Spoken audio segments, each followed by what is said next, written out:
ഫെബ്രുവരി 24 നാടിനെ നടുക്കിയ കൂട്ടക്കൊലയുടെ വാർത്ത കേട്ട് മലയാളി ഞെട്ടിയ ദിവസം. സ്വന്തം അനുജനെയും പിതൃമാതാവിനെയും പെൺസുഹൃത്തിനെയും അടക്കം കുടുംബത്തിലെ 5 പേരെ അഫാൻ എന്ന 23-കാരൻ കൊന്നു തള്ളിയത് കഴിഞ്ഞ വർഷം ഇതേ ദിവസമാണ്.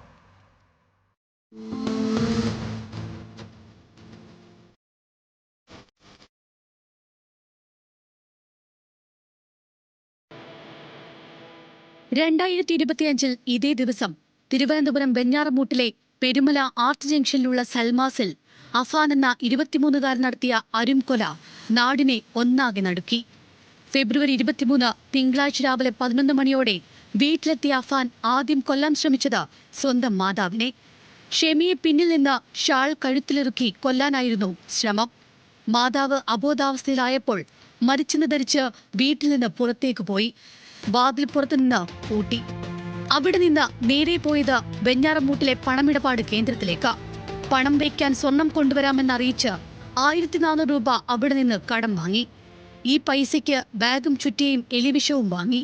തുടർന്ന് പിതാവ് അബ്ദുൾ റഹീമിന്റെ അമ്മയുടെ പാങ്ങോട്ടുള്ള വീട്ടിലേക്ക് സൽമാ ബീവിയെ ചുറ്റിയ കൊണ്ട് തലക്കടിച്ച് വീഴ്ത്തിയ ശേഷം കഴുത്തിൽ കിടന്ന മാല പൊട്ടിച്ചെടുത്തു. തിരികെ വെഞ്ഞാറമൂട്ടിലെ പണമിടപാട് സ്ഥാപനത്തിലെത്തി മാല പണയപ്പെടുത്തി പണം കൈപ്പറ്റി. ഇതിനുശേഷമാണ് പിതൃ സഹോദരൻ ലത്തീഫിന്റെ വീട്ടിലെത്തി ലത്തീഫിനെയും ഭാര്യ ഷാഹിദയെയും കൊലപ്പെടുത്തിയത്.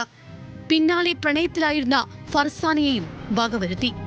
അഫാൻ കൊണ്ടു നടന്ന് വളർത്തിയ കുഞ്ഞനുജനെയും ഒഴിവാക്കിയില്ല. ആഹാരം വാങ്ങി തന്റെ അടുത്തെത്തിയ അഫ്സാനെയും കൊന്നുതള്ളി.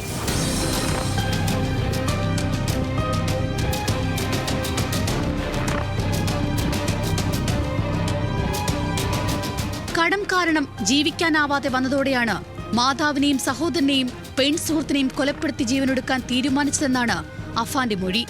കടുത്ത പ്രതിസന്ധിയിലും ആഭരണമോ പണമോ നൽകി സഹായിച്ചില്ലെന്നതായിരുന്നു മുത്തശ്ശി സൽമാ ബീവി, പിതൃസഹോദരൻ ലത്തീഫിന്റെ ഭാര്യ ഷാഹിദ എന്നിവരോടുള്ള പകയ്ക്കു കാരണം.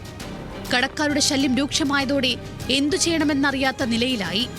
മാതാവിന്റെ ചികിത്സയ്ക്ക് പോലും പണമില്ല. മാതാവിനെയും അനുജനെയും ഒറ്റയ്ക്കാക്കാനുള്ള മനസ്സ് വന്നില്ല.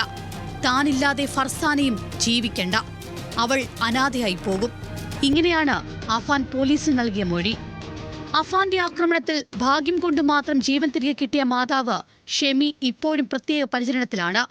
കേസിന്റെ വിചാരണ കാത്ത് പൂജപ്പുര സെൻട്രൽ ജയിലിലാണ് ഇപ്പോൾ അഫാൻ.